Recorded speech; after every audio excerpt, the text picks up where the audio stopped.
My bully came up to me while I was at my locker, started picking on me, and when I closed my locker, he put his hands on me and tried to push me. I grabbed his head with my right hand and smashed it into the locker, and I walked off. That was my first act as a monster. So then when I found out this cat was a dope fiend, it made it even worse because he almost got my mama killed. So the day he hit me, I told him, man, when I get old enough, I'm gonna smash you. 1984, graduation. I went to the Marine Corps. Went to boot camp, came out, pow. Monster in training. Now I'm a monster, bona fide monster. Y'all read that book, Monster by Cody? Yeah, I read that book. Me and him had that same type of story. So when I came home, my mama didn't recognize me, my auntie did. And so when I came home for leave, then I went back, came back again. You know, I'm a Marine, hardcore, trained killer. You know, I was trained in close quarters combat, I was trained in water purification, I was trained in counterterrorism. My job was to find terrorists and put them in the ground. No questions asked, and I enjoyed it very much. I enjoy killing people.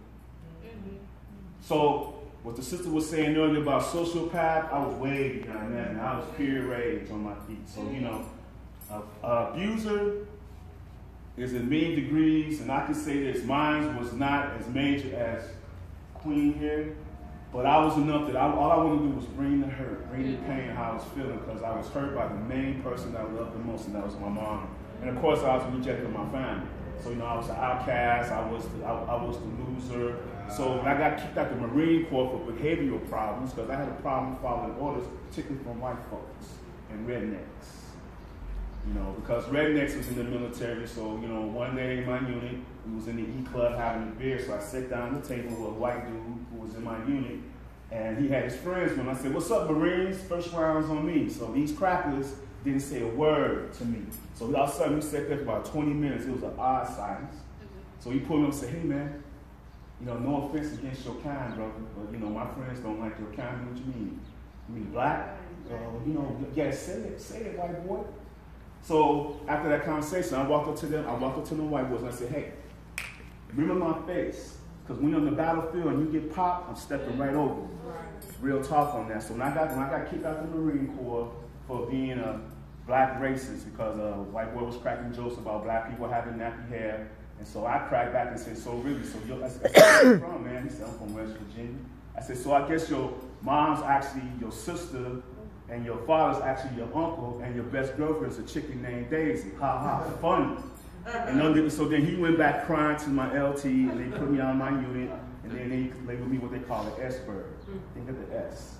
So then I got kicked out on disorderly conduct because they put me on restriction for beating up a white boy, and I broke my last restriction. So they said, "You want to go 6 months in the brig, or you want to get out?" I said, "You know what? I'm out of here." So they kicked me out. Get home, couldn't get a job.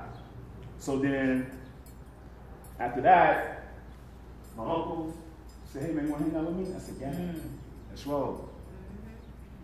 Came a drug dealer.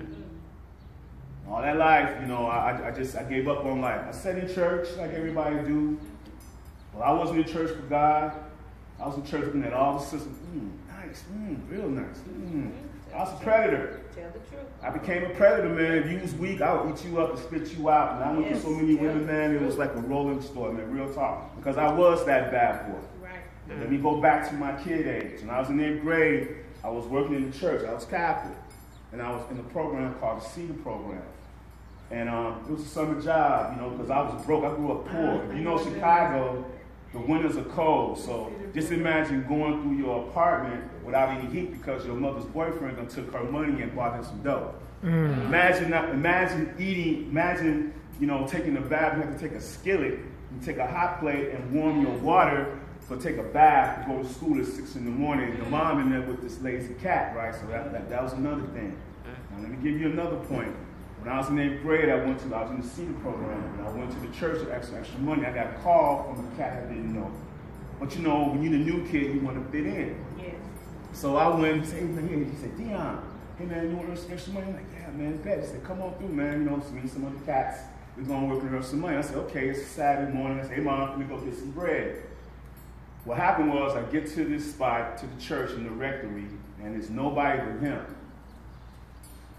And I said, "Where the people at?" And they said, "Don't worry about it, man. I want to party with you." So he said, "You know your mom goes to work at 11 o'clock at night, right?" I'm like, "Yeah." I walked up. He said, "Yeah." He said, "And we watch it." So I'm like, "What do you mean watch it?" This is I'm an 8th grader now. So he said, "So if you want your mom to stay cool, I want you to pull your pants down, bend over." And my man raped me and took away the one thing that I always had was my innocence. He raped me. Can you imagine the mind job that happened to me?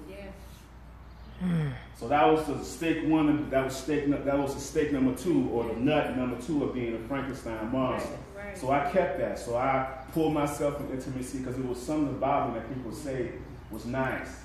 There was something about me. I used to wear my hair braided long, like this sister right there, and people thought I was a girl because I looked like that. Because I wasn't into sports, but I played basketball. I love poetry. I love to read. I love drawing. I like to draw dresses. People say it's a gay thing. Put it down. Well, don't white dudes do that? Well, don't you got cats like Calvin Klein and I don't know, some other cats. So all that. So I started pulling my feelings in. I wasn't loved by my mom. Wasn't loved by my family. So fast forward to the future. I got kicked out of the Marine Corps and became a criminal. I decided to become a beast. I decided to be the top dog. I decided to be worse than my uncle. My uncle was a punk compared to me. I'm gonna keep it real with you. You want realness? I'm gonna keep it real with you.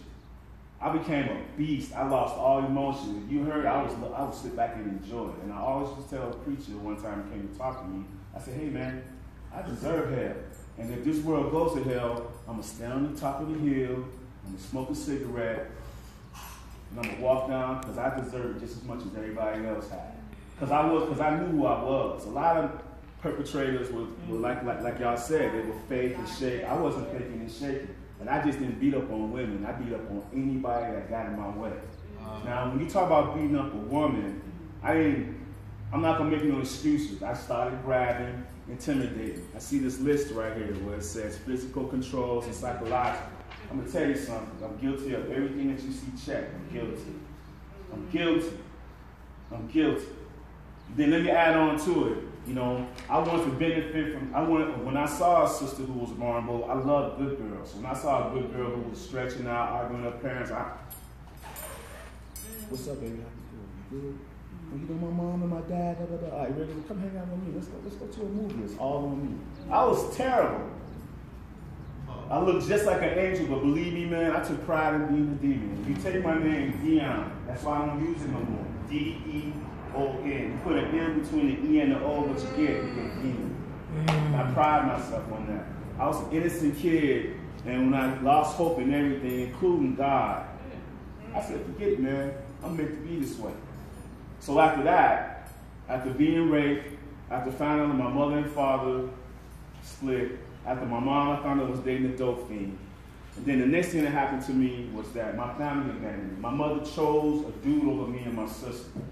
So that added to it. Yeah, that hurt. So thank you, Queen. So I'm not making any excuses for abusers. I'm just telling you the making of a monster. You feel me? So as I got older, I got married. When I was in the Marine Corps, I got married. I was 19 years old, so I wanted to have a picket fence. I wanted that family because I was holding on to the fact that there was good in the world. So I met a woman, and she gave me, and we had sex for the first time. And it blew my mind. So she said, I said, hey, baby, after 3 months, hey, let's get married. She said, yeah, let's get married. We get married. And 6 months into the marriage, she walks up to me. She said, I really don't love you. I just wanted you because of the benefits. I'm like, what? And then she was pregnant and found out that the child wasn't mine. So I'm like, what? So then I walked out the house and she hopped out to me. Don't nobody turn their back on me, hit me in the head with a plate. Oh, wow. And this is the first time I put my hands on her. When I turned around, looked at her, and I came back and went, bam, pitch slapped her. Knocked her on her butt. Realized what I did wrong. I went into the bathroom and took 12 aspirin. They say it takes 13 to kill you, but I punked out even killing myself. That's how much of a punk I was. in actuality. So when I got the Marine Corps and became a drug dealer, that day that I walked with my uncle I got in the car and he had dope in the ride and had a gun with him, I looked in that car like, yup, this is my life. That's what happened. So then as I started going, I started losing feelings. I didn't know nothing. I refused to love. I refused to go to church. The only time with the church is when, you know, there wasn't nothing else to do. No Holy Spirit, no nothing. I just think, you know what, I'm going to go to church today, meet a chick, you know, maybe tap it after a week of hanging out with her. I'm telling y'all, that's how it works. I'm telling you that's how it works. I'm telling you how it works. And then after me and my first wife split, I married, and I started messing with white women. And that's when it got sticky. Minnesota. I'm from the Midwest. And them white folks don't play in the Midwest. You mess with one of their women, it's a wrap. So the first case that I got, the white girls wouldn't let me leave, so I grabbed her and moved. I was trying to change my life, you know, and the neighbor called the police. And they came and freeze! Took me in. So I'm sitting there, I'm like, this is not true about me. This is not who I am. I'm sitting there. So then, you know, they said, did you grab the woman? I said, yeah, I grabbed her. And that's abuse. I'm like, okay, I just grabbed somebody and get out the way. So I started making these excuses for myself. So then it happened again 2 months later. So then they ordered me to go to anger management. So I went there for 6 months, court ordered. And I missed a few days. But then one day I just started thinking, how am I supposed to treat my mom and my sister like that? So let me conclude this. 2011 was the last time I put my hands on a woman. And what I did was I hit her so hard I knocked her eye out of socket. I went back home to Texas. I was living in Texas. Went back to Texas. Looked in the mirror, realized how worthless I was. And my whole demeanor changed in the mirror. I wasn't a handsome dude. I looked like a straight up demon.